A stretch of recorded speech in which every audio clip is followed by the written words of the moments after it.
Gold and Black Radio is brought to you by Academy Sports and Outdoors. At Academy Sports and Outdoors, we carry all the gear you need from the top brands, all at prices you'll love. And now shopping at the Academy is more convenient than ever. We offer free assembly on in-store purchases of most bikes and grills, plus free and easy curbside pickup on academy.com orders. Want to save even more every day? Open and use an Academy Sports and Outdoors credit card to get 5% off future purchases when you're approved. Save time and money at Academy Sports and Outdoors and have fun out there. Welcome to our goldenblack.com Saturday simulcast, and Nate Barrett will be joining me in a second. You see him right there, so I guess he's already joined us. Appreciate Nate and everybody hanging in there after a very long day, to say the least, in Ross 8 Stadium. I want to thank also our sponsor, the Union Club Hotel. When you're the Union Club Hotel at Purdue, the Autograph Collection Retreat blends student-run hospitality with resort luxury. Enjoy the spa, Boiler House prime dining, and Burke Boilermaker golf. Perfect for wellness and Purdue fans as well as leisure seekers. Our property offers serene escapes. Book your getaway today. And, of course, I want to thank also our friends at Twin City. That happens to be where Nate's day job is, and the Chariot Automotive Group, serving Greater Lafayette with the best new and used Jeep selection at TwinCitySuperstore.com. All right, we'll bring Nate Barrett on, and certainly, Nate, there are no moral victories, and it probably falls a little bit short of that. But Purdue played competitively, had chances, made mistakes at the wrong time maybe, but still I thought overall it was a good performance. Yeah, I agree, Alan. I think fans wanted to feel like Purdue belonged on the field with USC tonight, and they certainly did look the part. USC did not disappoint from a talent standpoint. We had heard about their wide receiving core and some guys that were really talented, but then their execution being a little sloppy on some penalties really helped Purdue at a few key moments to extend a drive. So I agree. I think the Boilermakers gave their fans a lot of hope as the season develops. Yeah, no doubt. All right, we're going to bring Brian Newbert on. A reminder, you can chat us your questions. We will sift them off the chat board as well. And Brian, waiting patiently, I should say, not too far from where Nate and I are in the Purdue, the Shively Pavilion here. And Brian, just your initial thoughts on this one, and what you thought of the 33-17 USC win. Yeah, I thought that the assumptions people made that USC would just be the more talented, more physically developed team were accurate. Yeah. I thought Purdue was overmatched from a physical perspective. That doesn't mean they got blown out. I think that Purdue had some opportunities to do some things, that opportunities slipped through their fingers that could have made this a little bit of a different outcome. I do think the better team won at this point, but I do think you said before there are no moral victories. Why not? I think that, Purdue kind of set a tone here where they had this as a game into the third quarter. I said earlier that, there's not really any comparisons to be drawn between this year's team and last year's team, not just because the coaches are different, but because almost the entire roster is different. But football games turn like that. And last year's team, if they throw that end zone pick early in the game, they end up losing this game like 47-3 or something like that. Right. I thought Purdue only being down 20-10 or whatever it was in the second half, they actually kind of made USC sweat a little bit, even though USC was so much better than Purdue that they actually had margin for error enough to commit all those penalties and get away with it. I think, Purdue's red zone turnovers were the game. When you're the less talented team, you need breaks, you need mistakes from your opponent. And it was USC who got all the turnovers. Not only got those turnovers, but they got them in the red zone. They took points off the board for Purdue. And the red zone turnover, to me, is twice as damaging as your normal middle of the field turnover, because that's literally changing the final score, because Purdue would have, let's conservatively say, Purdue would have gotten 8, 9, 10 points out of those trips. I know 8 is not mathematically possible, but you know what I'm getting at. That's at least 10 points. Let's say they get one touchdown, one field goal, maybe don't get anything on the other. That's a pretty conservative estimate there. And this is a different game. And then there's pressure on USC in the second half of this game that maybe USC didn't necessarily feel earlier on. And I just think Purdue couldn't afford to make those mistakes and did. And that's what ultimately ended up costing the game. But the fact that we're even talking about moments instead of them just getting rolled, both from a physical perspective, but also from the perspective of them overcoming that early mistake they made that would have been the slippery slope last year or for a lot of football teams, says something about where this team is right now from a attitude perspective, from a effort perspective, from a detail perspective, kind of things like that. So I would view this as much positive as not. I know people generally don't want to look at losses with nuance, but I think Purdue set a tone here that was pretty positive. I also think, I don't want to take up too much time here, I think Purdue got kind of a raw deal here with the circumstances. Obviously, you can't control this, but I thought this place was primed to be a real home field advantage, the likes of which USC is probably not all that accustomed to playing in. I think the 3-hour delay took that entire advantage off the table, and it cost Purdue a lot of environmental points, a lot of the hostility USC would have faced in this game, which for all we know could have led to a mistake or two that they didn't end up making. And I think that was something that, for those of us who thought Purdue was going to have a real chance in this game, I think that was a big part of the reason why, is that USC had to travel across the country to play in a really hostile environment, and I think the environment really got watered down in more ways than one. Brian, when you look inside of Ryan Brown's numbers on the Purdue stat sheet, you see screen passes, 67%, short passing game, 75%, 3 of 4, mid-range, 10 of 16 for 63%, and deep balls, 15 or yards or more, 60%. Just when you think about his night, we know about the interceptions, but what did you see out there? Coach Odom talked about how hard Ryan is on himself, but what do you see as you assess his performance? I think Purdue used the short passing game as its run game, which tells you that it didn't have a whole lot of confidence in its ability to block between the tackles, which is perfectly reasonable. I think that Purdue, through weeks 1 and 2, really looked like they wanted to run the ball in the red zone in those constrained areas. Today it was passing, and you ended up with the 3 interceptions, so it kind of came back to bite you. But I think they got Ryan Brown a lot of easy completions, but they also used a lot of those lateral passing calls to set up those over-the-middle shots, and they hit a couple of them. They threw that last pick on one of them, so that was kind of a mixed bag. I thought they called a pretty good game offensively, considering that you weren't going to win the line of scrimmage. I thought Ryan Brown, when he had time to throw, did a pretty good job hanging in the pocket, making throws up the field. Obviously made the 3 critical errors. But I thought he did a pretty good job as a drop-back passer. Just got hit way too much, was under way too much pressure. Got sacked 5 times. I don't know how many times he got hit, but a lot of those throws he made came right before he got hit in the face. And, that's something Purdue has to make sure isn't happening. So kind of a mixed bag. I think Ryan Brown's going to be one of those guys that the highs are going to be really high. The lows occasionally are going to come with it. I thought he was trying to make an Aaron Rodgers play there on the first turnover.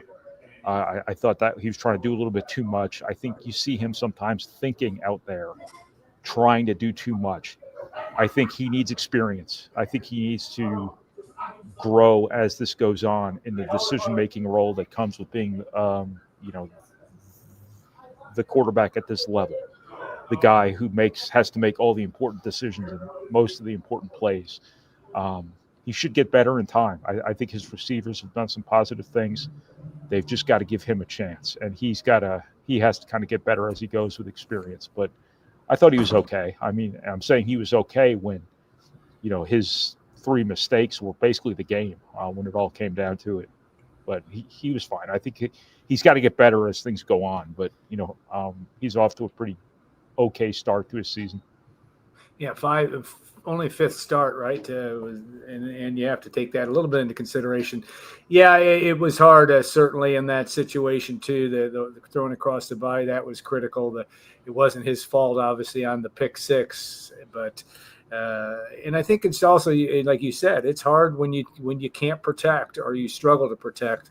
And I think that's going to be a storyline that, if you think USC's defense is good, wait till next week. That's going to be a huge challenge for Purdue.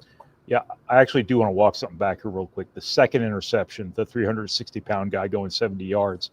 Yeah, it's hard to pin that on Ryan Brown. I said exactly. He made the 3 critical errors. He made the 3 critical turnovers, but that play was, what are you going to do? You have guys in your face right away. The ball takes a funny hop, and gets taken back by a 360-pounder. It's hard to put all of that on the quarterback. They got to help him. They got to protect him. They got to make sure he's not getting hit like that. And he doesn't have people in his face all the time. But also, to your point about this being his 5th start, is it really his 5th start? I know he started 2 games last year, but different system, different staff, different teammates everywhere. He didn't have spring ball with this group. Yeah, this is as much his 5th week as his 5th start. He didn't show up till June, or return until June, I should say. So there's not a whole lot of difference between him and like a freshman or like any other transfer. Just because he was at Purdue last year doesn't mean that experience applies to what he's doing now. I think the way I put it was that saying that you're building the airplane while you're flying it. I think that's what Purdue's doing right now offensively. And, Ryan Brown's kind of the pilot, and it's all kind of taking shape on the fly here. Yeah. Go ahead, Nate. I was going to say I'm going to run some of the questions, but go ahead, Nate. Yeah, Brian, I was just going to say I think we're learning a lot about Coach Odom and his ability to assess talent defensively. When you look at Powell and Correa, they have been really nice additions to this team, and you're hearing their name get called an awful lot. Yeah, I think Purdue's got some pretty good linebackers. I think that they've got some pretty good interior defensive linemen. I think that their defensive backfield specifically was kind of overmatched today, but it all goes hand in hand. Purdue had to get to that quarterback. They had to make him uncomfortable. They weren't able to do it, especially early on. And once he was able to sit back there and make some of those downfield throws, now suddenly you got to worry about that. And then USC's whole playbook is open. You can do whatever you want. And that's when you started to see them make some plays in the running game and, things like that. So Purdue just had to be better all over the field defensively. And they just weren't. But I think that was a big part of what I talked about earlier, that Purdue was just overmatched at virtually every position here. That this was even a game going into the second half speaks to Purdue, showing some competitive mettle and things like that.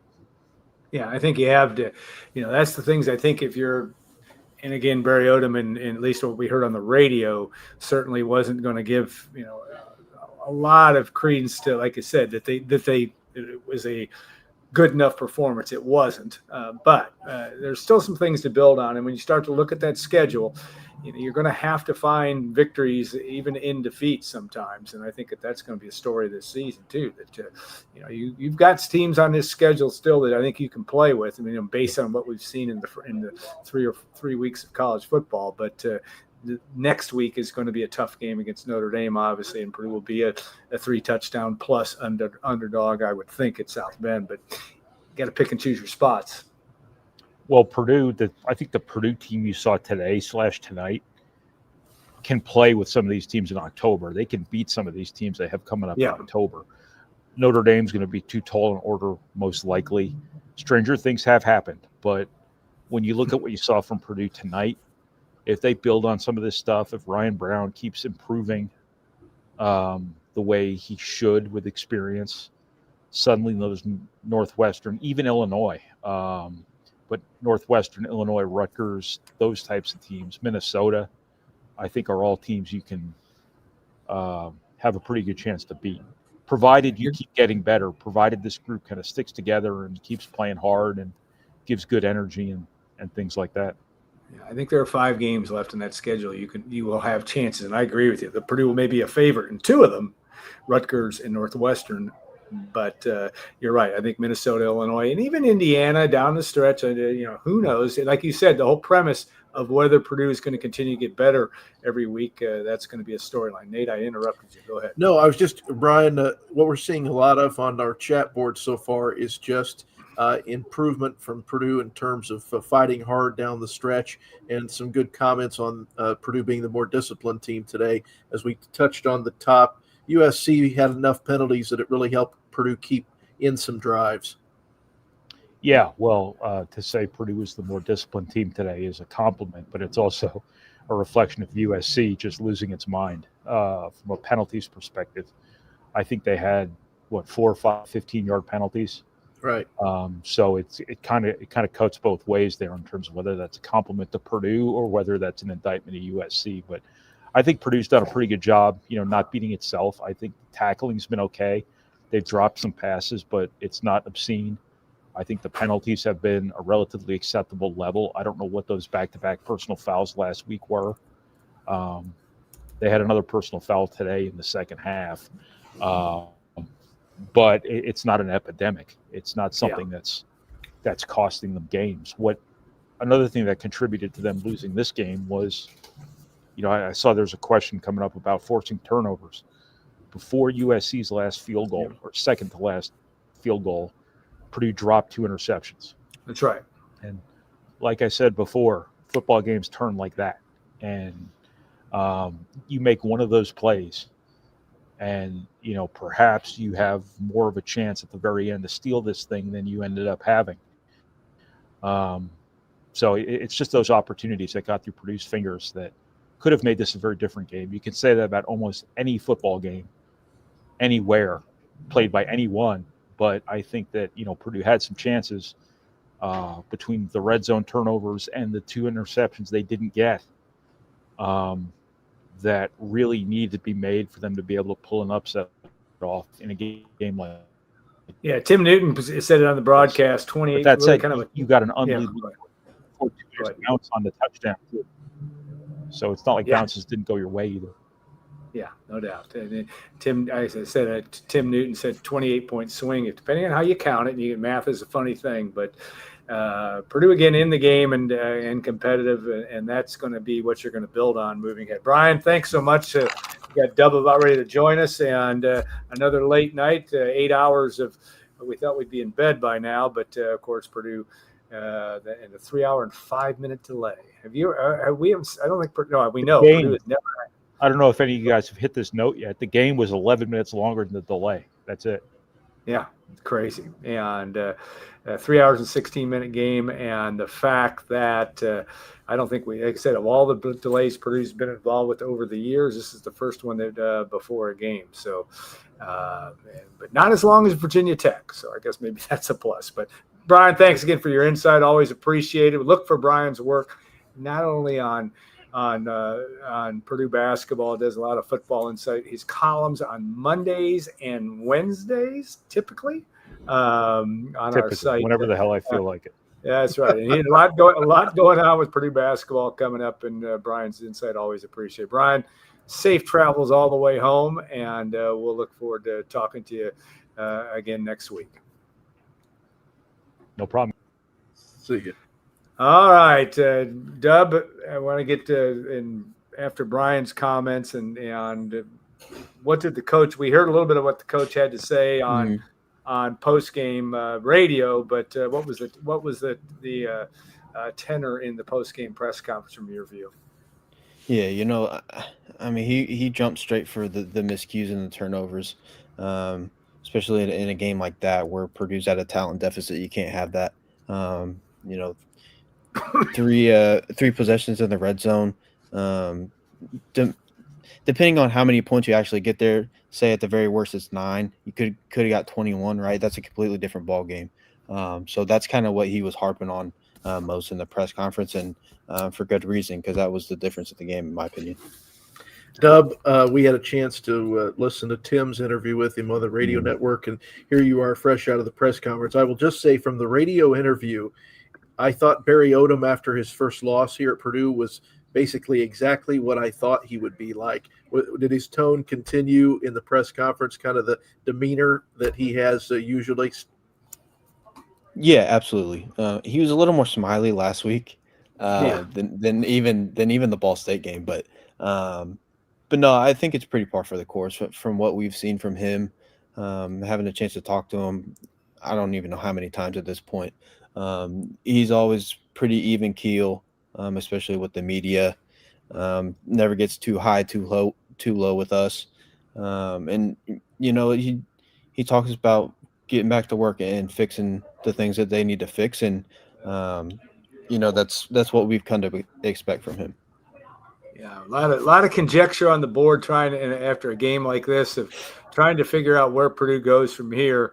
And maybe what the players said. What was the tone from those guys in terms of? And I don't know who all came into postgame. Ryan Brown, I assume, but what was the discussion, and what did Ryan have to say about his performance? He didn't. He pretty much took accountability for the interceptions without saying it. He talked about how you can't turn it over in the red zone. It's as simple as that. So that was his main message. I think the players are pretty even keel too, especially post game. I don't know if that's because they're not comfortable talking to us, or that's just kind of how they're coached to be. But they kind of resemble their head coach in that way, I guess. Yeah. When you look at the wide receivers tonight, Dub, you have 7 guys catch the football tonight, with Michael Jackson really kind of getting into the action later in the game, but he ends up catching 7 balls. And then E.J. Horton gets 5 catches tonight. What'd you see from the receiving corps? Leaps and bounds better than it was last week. I think Michael Jackson, we've come to expect a level of consistency from him. I know they didn't really show up in the on the stat sheet last week. I think he had 1 catch for 7 yards, but Ryan Brown looks to him a lot. He's a trusted guy, and they've built a strong chemistry. I think the bigger story is seeing E.J. Horton and Nitro Tuggle step up. Yeah. Both of them had kind of flashed, and I think both of them are supremely talented. Nitro Tuggle I think is an NFL talent. We'll see if he can get there. Yeah. E.J. Horton is one of the fastest guys on the team. He's dealt with some drop issues, but like we saw tonight, I think he had 1 drop. But getting those 2 involved and letting them get out letting E.J. Horton get out in space, utilizing Nitro Tuggle down the field, that's going to pay dividends for Purdue moving forward, and Ryan Brown. Yeah, I really thought I liked what I saw to Tuggle and E.J. Horton, and they went to him bang, bang, bang in a time where it was important. And I thought Ryan Brown was, it was the first time in a while, maybe back to Aiden O'Connell, where I thought Purdue actually had a little bit of rhythm offensively. They were actually, I'm not disparaging on Hudson Card, but against good competition, I should say. This is that they had rhythm offensively. They were making plays. They had USC back on its heels. We know the Trojans may not have a stellar upper echelon defense, but they've got athletes back there, and I thought that was a good sign from a Purdue perspective. Absolutely. I mean, you really look at it. Even when they weren't able to come away with points, they were moving the ball down the field, and doing so decisively. Especially that first drive, you really would like to get points there. But I thought Ryan Brown obviously had some two poor decisions. I think one was just an unfortunate play. I think it's maybe the football gods making up for the big man touchdown that, the football gods kind of canceled it out with the backwards pass. But that was kind of unfortunate, a kind of a freak play, that big man touchdown. But yeah, the first one I thought was just a poor decision or a poor throw. The second one was more of a poor decision. But other than that, I thought he played very well. He kept Purdue in it, and he found his open receivers. And I agree with you, Alan. I do think they kind of found a groove, and it was similar to what we saw against Ball State to an extent. But him continuing to get confidence and honing in on that decision making, I think is going to be big for him to take that next step. Dub asked Brian, will ask you as well, just assess the linebacker play. Seems like we're hearing Manny Powell and Charles Correa called all the time, but they're going to be keys for this defense as they go along. It's pretty obvious. Yeah, absolutely. I think those two are the heart and soul of Purdue's defense, as linebackers tend to be, right? Manny Powell has been described as a crash out. I don't know if you guys know what that is, but it's a guy that can kind of lose his head sometimes and throw caution to the wind and just get after it. And Charles Correa, I think, is more calculated, but he still plays with a unique speed and intensity, right? I think he had 11 tackles, which should be a career high for him. Correa did, that is. He's a guy that I've been very impressed with throughout going back to fall camp. The first time I saw him, he's just a different level athlete than I've seen Purdue have at the linebacker spot. So him mixed with Manny Powell's speed and his leadership ability, I think Purdue's in a really good spot at the linebacker spot. All right, somebody called us out to ask you about what you thought about the defensive line in the first quarter. Just trying to think about what specifically happened. Yeah, specifically what happened there that would call. I thought certainly Jade Maeva is really talented and really good handling the football. Made it tough for Purdue from that standpoint. You weren't playing against a quarterback that wasn't one of the better ones you're going to see this year. Maybe not the best one you're going to see, but certainly one of the better ones. I will say this: Purdue's got to find a way to get more pass rush from this defensive line. I don't think you can count on bringing safeties and linebackers down and getting sacks that way. And I know like Jade Maeva hadn't been sacked coming into this game. I think USC had given up one sack if memory serves me correctly. So they're stout up front, but I think Purdue got burnt on a couple of plays where they just didn't have anyone quick enough to get to him. He was able to scramble out of the pocket, and Maeva can move a little bit. He's not particularly fast, so I think that's an area of concern. I think we haven't really seen anything from Trey Smith and CJ Madden, two guys that have been starting for 3 games. So I think that's a very pressing issue that Purdue's going to need to figure out, especially when Notre Dame.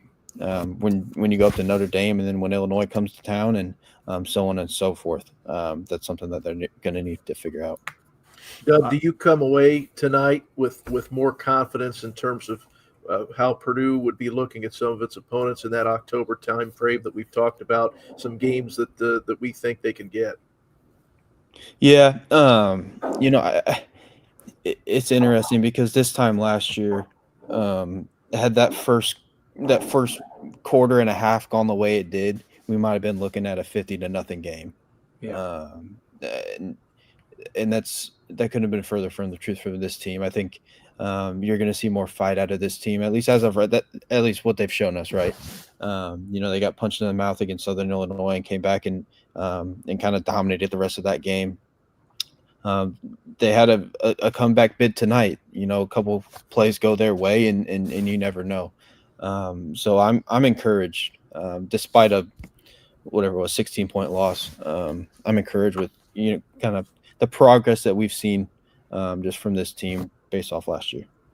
All right, Dub. We appreciate your expertise in a long, long day, and that's the understatement of the year. But we appreciate that. We appreciate all of you that are listening. Joe Bear, I know, I've known Joe for years. Driving back to Fort Wayne, said he's got his Bluetooth on. He's already to Peru. That's a good sign. People are figuring it out. We appreciate that. Dub, have a great rest of your evening, what's left of it. And we'll look forward to seeing you at the press conference on Monday. All right. Thanks, guys. All right, we're going to bring in Tom Dienhart here, and who, like Dub, was in the post-game press conference. We're going to take him back just for a second, and we'll let him take care of a little business with Dub. We have some fun doing this, and it is good to hear that people are a good crowd on the night, especially as late as it is. our numbers have been really good with this. We appreciate that. All right, I think Tom Dienhart might be ready now. You ready, Tom? Yes, sir. How you guys doing? Hello. How you guys doing? Good. Good to see you. Good to see you. All right, Dub gave us a little bit of opinion. What was your take on Barry Odom and his assessment, and then we'll get to your assessment of this game, Tom. Yeah, measured. I think there were positives tonight. I think he understood USC was the better team, but the fight, guys, the fight that Purdue showed tonight, I thought, man, when that 360-pound guy chugging down the field to make it 30-10, you talk about a demoralizing play. Oh, no that doubt. was in the third quarter. I thought, man, that could be game over right there. It wasn't. Purdue turned around and immediately scored a touchdown to make it 30-17. So I think Odom was encouraged by that. You never hang your head, and that was a point where you could have hung your head if you were a team. So that was a positive. And I just think too, I know Ryan Brown had his issues tonight, guys, and he's still a work in progress. But I think there's a lot to like there. Barry Odom said quarterbacks always get too much credit and too much blame. And that's probably going to be the case tonight. Those 2 red zone picks were critical. So that hurt him. And I will say this lastly, too, guys, that playing from behind didn't help the run game tonight. They never really got on track there. And we talked coming into this game how important running the ball was going to be to shorten the game, right? To keep the ball away from USC's offense. That didn't happen. Again, playing from behind did not help Purdue's cause. And then 5 sacks. That chipped into the numbers too, guys. And get this, USC had 10 TFLs. So they were in the backfield a lot tonight. I think Purdue's got some buttoning up it needs to do on that O-line. But remember this, USC's a good team. Yeah. Talk about the talent, Tom, the talent that you saw from that USC wide receiving core and how Purdue was still able to withstand it and stay close in this one. Yeah, the passes down the field. These aren't horizontal passes to the edges. These aren't crossers over the middle. They're throwing those downfield vertically. And the touch, the receivers got open. And they drew PIs too, right? They were getting in the heads of those Purdue defensive backs. So we knew, guys, we talked to USC people. I talked about this game, it seems like 100 times from Sunday to Saturday or Friday. And we talked about the wide receiver tandem, Jacoby Lane, Kyle Lemon. And they were everything we thought they were going to be. And again, Jaden Maeva, he's a special player too, I think. Still a young kid, and the touch he has on the balls. And the running backs were underrated as well. So that offense was everything we thought it was going to be coming in, right? And but again, I thought Purdue showed some good fight. But a big key Barry Odom talked about too was USC was 4 for 4 on 4th downs. Mm-hmm. Yeah, and I don't think they punted once either, right? Nope. So it's going to be really interesting to see how well this team continues to do this season. Interesting there. And by the way, just in case his mother's watching, it's Jamal Jarrett, number 0, the 70-yard rumbling, stumbling touchdown. I think he was out of gas when he got to the end zone, but he had the angle. He looked like Nate Barrett at recess. Yeah. Well, CBS got a great shot of him drinking a ton of water after that. Yeah, I think he had about a 10-yard lead, and he needed all of it. But to his credit, he gets to the end zone. Alan Karpick, I got this. I got a research project for you.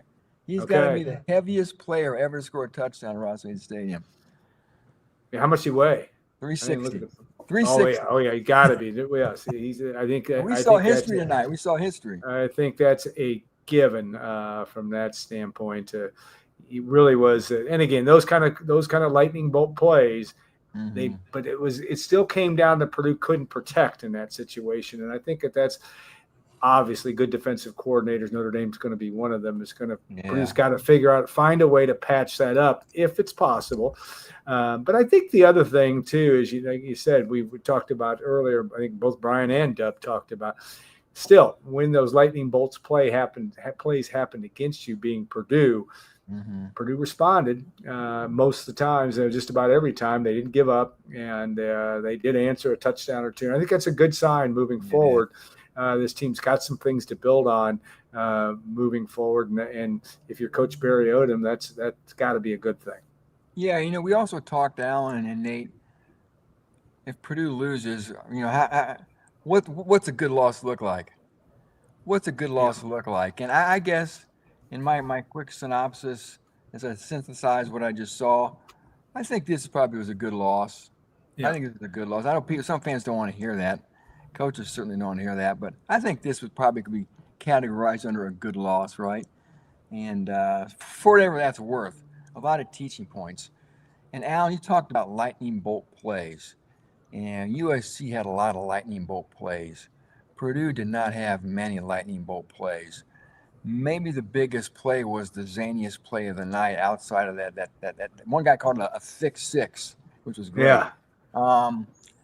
Was that zany double lateral play that got blown up, and that Ryan Brown has the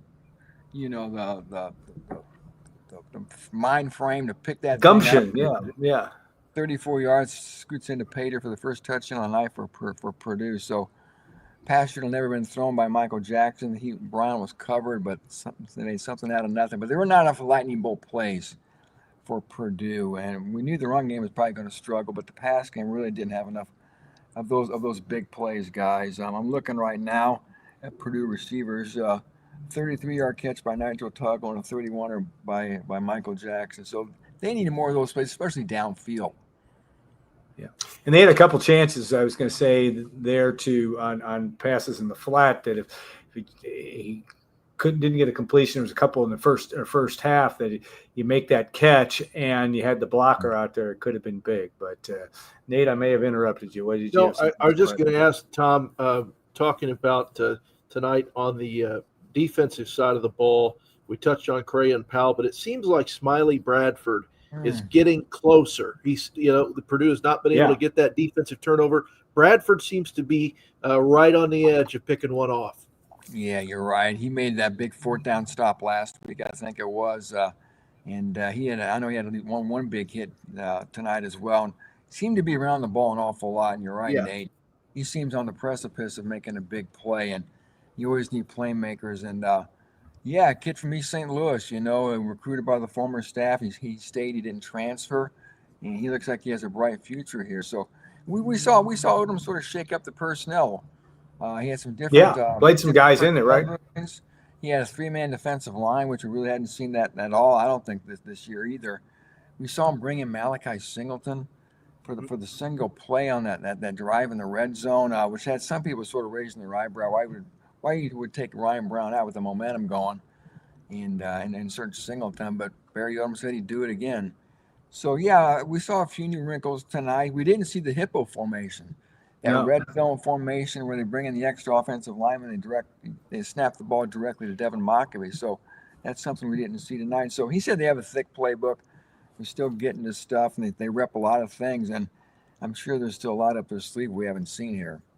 Yeah, I think you look at that game too, and there may be some that will say they gave up on the run a little bit. Earlier, I don't know.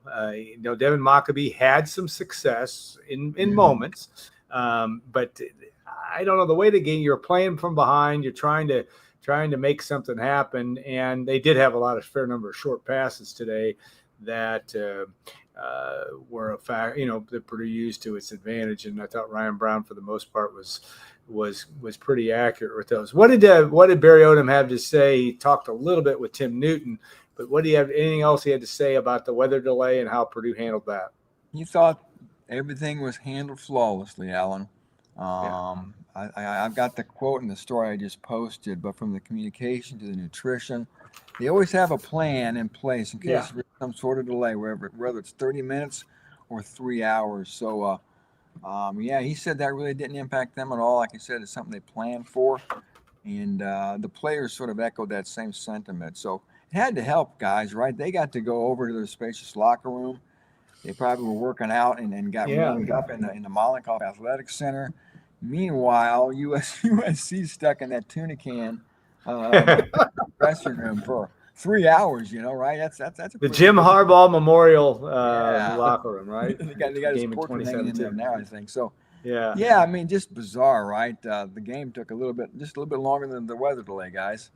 A little FYI for you, but it was. But long story short, Barry Odom didn't think that really impacted their teams coming out of the gate, coming out of the tunnel. That he thought the team and the support staff and everybody around the program handled it well. We haven't really touched on special teams just for a minute while we've got you here, Tom. Yeah. Again, Spencer Porath knocks it down. Things go Purdue's way there as he missed the first, and then because of the penalty, gets a second opportunity with 5 more yards tacked on, and he makes the most of it. Yeah, good for him, right? I think he's perfect on the year. He was a Big Ten Special Teams Player of the Week last week. They need to keep him in the groove, right, man? Keep him I agree. He's going to have to hit at least 1 or 2 big kicks this year if Purdue wants to maybe surprise the pundits and win more than 3 or 4 games. So, yeah, special teams, the coverages remain pretty taut. The return game is what it is. Still not a lot of juice there. And we got to see Jack McAllister twice tonight, and he looked good once again, 47.5 yards per punt. I see on his 2 punts, 2 inside the 20-yard line. So, yeah, special teams continue to be an asset and a strong suit for this program. All right, late night here, but we got a couple more questions for you, Tom. TJ Lindsey, number 13, defensive tackle. That's where we are with this team. Still learning names, still learning who they are. And I didn't even notice, was he hurt? We did get some snaps, but anything else from the injury standpoint that you noticed? Yeah, he came off the field pretty early in the game in the first quarter. We noticed him kind of hobbling off. Didn't look good. And there's been no mention of what happened to TJ, but he did not play the rest of the game. Okay. And we saw a lot of Ian Jeffries out there. Of course, D'Amico Kennedy saw his snaps go up. And Josh Burney we saw, who typically doesn't play a lot, was part of the more of a regular rotation on the interior. So, yeah, we'll have to see if we can follow up. Barry Odom doesn't like to discuss injuries, but TJ Lindsey's a good player. He's a guy I love, man. And he came from Auburn this last portal off season. A big body who can move. I think he's a special player. So if they lose him for any extended stretch, it's certainly going to be a real blow to the interior of that D-line. Nate, want to fire one more? Then we're going to give Tom all right, how many more games Purdue's going to win? But go ahead. Go ahead. My last one for you, Tom, will be looking ahead right now. 2:53 to go in the game in the South Bend, Notre Dame leading Texas A&M 40-34. But just talk about the Irish, the rivalry. You, like Alan, have watched it for a long time. It's still exciting when Purdue goes into Notre Dame Stadium. Yeah, it sure is, man. So many years they played one another from 1946 till 2014 or so. A lot of years. I've seen a lot of those games. Of course, under the Golden Dome is a whole nother story. Alan always talks about the game in 1974, I think, when they were a monster underdog and jumped out to a huge lead and hung on a 1. Of course, everybody remembers 2004, right, with the Taylor Stubblefield fist pump game, on the field. And it's hard to win up there, and it looks like they may be, another tough out this year. So, and they get to go against Marcus Freeman. So Purdue was up there a couple of years ago. I was up there 2021, I think, and the Irish sort of had their way. So this is going to be another measuring stick game, right? Nobody's going to expect Purdue to have much of a shot there, but let's see what happens, right? And it's a great rivalry, and maybe playing Notre Dame doesn't have the same cachet it did back in the 60s, 70s, and 80s, and even 90s.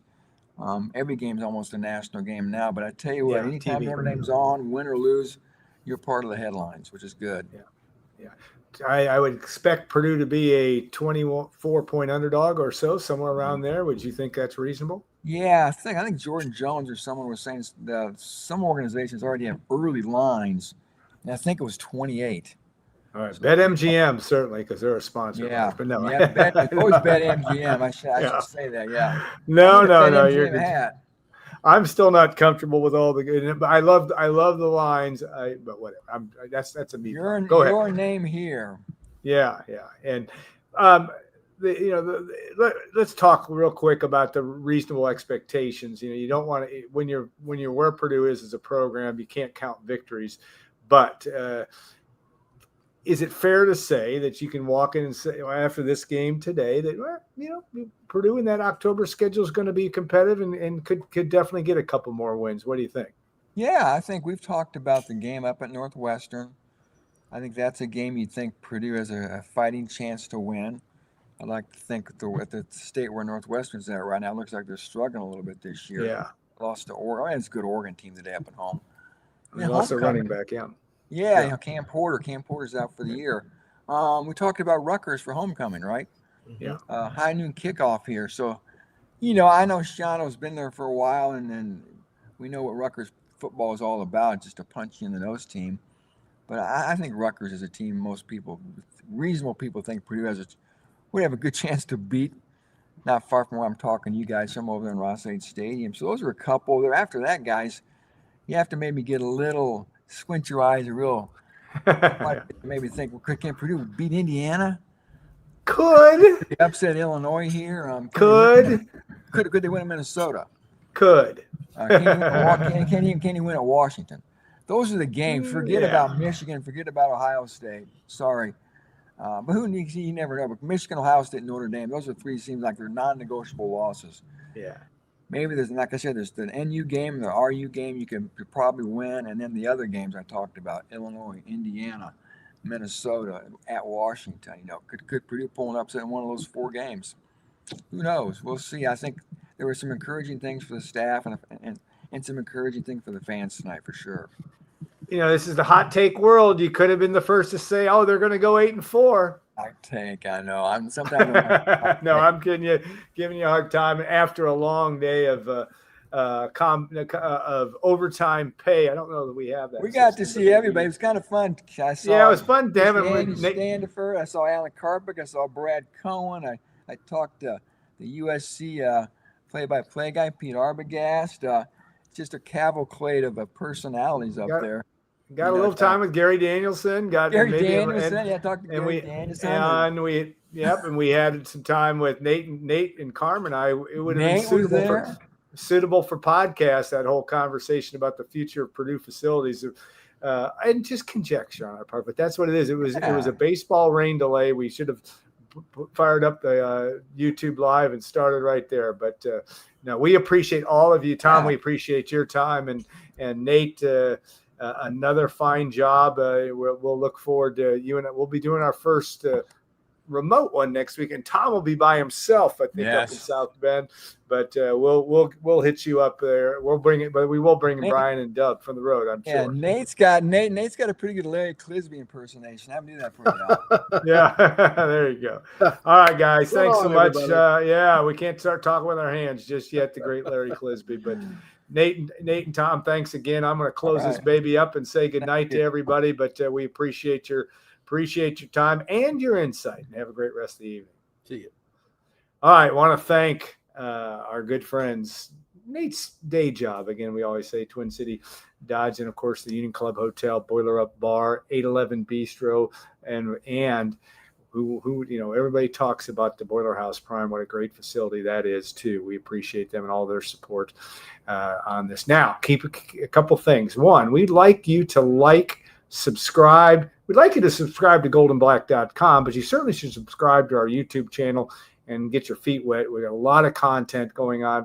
Join us also on Apple Podcasts. We have a show every day of the week almost. Monday night, we'll have Monday Night Memories with another Rose Bowl recollection. Kelly Kitchell will join us this week. He'll talk about what's going on tonight. They're going to the guys are still getting it together, and we'll do that. Then Tuesday, Golden Black Radio. Wednesday is Wednesday Night Live. Tom and Dub will join us. And then, of course, Friday, our pregame show heading into the Notre Dame game. We do that with Derek Schultz, and we appreciate all that Derek does. So make sure you join us. Make sure you like or subscribe. Make sure you leave us a positive review. There's no nicer people in the world than Nate Barrett and Tom Dienar, Brian Newbert, and Dub Jellison. So just if you don't want to say something nice, you can keep it to yourself. But we appreciate you all, and we hope you have a good, if you survive the weather here and you're in Ross-Ade Stadium, good for you. And glad. I hope everybody's making it home safely. And for those of you who are listening to this on Sunday, we appreciate your time spending your time with us. It means a lot. So have a great week. We'll see you early next week and on Monday Night Memories Monday night, and of course Tuesday with our Golden Black Radio. Have a great rest of your evening, all. Thanks so much. As you all know by now, Golden Black Radio has also teamed up with BetMGM this season. We'll be using BetMGM lines to make all our picks, and we'll have special offers for our listeners each week. When you join BetMGM, you get access to a variety of parlay selection features like same-game parlays, live betting options, and more. If you haven't signed up for BetMGM yet, use bonus code ON3 and you'll get up to a $1,500 first bet. Offer on your first wager with BetMGM. Here's how it works. Download the BetMGM app and sign up using bonus code ON3. Deposit at least $10 and place your first wager on any game. You will receive up to $1,500 in bonus bets if your bet loses. Just make sure you use bonus code ON3 when you sign up. Make this college football season one for the history books. Make it legendary. See BetMGM.com for terms. 21 and over only. U.S. promotional offers not available in New York, Nevada, Ontario, or Puerto Rico. Gambling problem? Call 1-800-GAMBLER. First bet offer for new customers only, subject to eligibility requirements. Rewards are non-withdrawable bonus bets that can expire in 7 days. In partnership with Kansas Crossing Casino and Hotel. Don't forget, if you haven't signed up for BetMGM yet, use bonus code ON3 and get your $1,500 first bet offer today.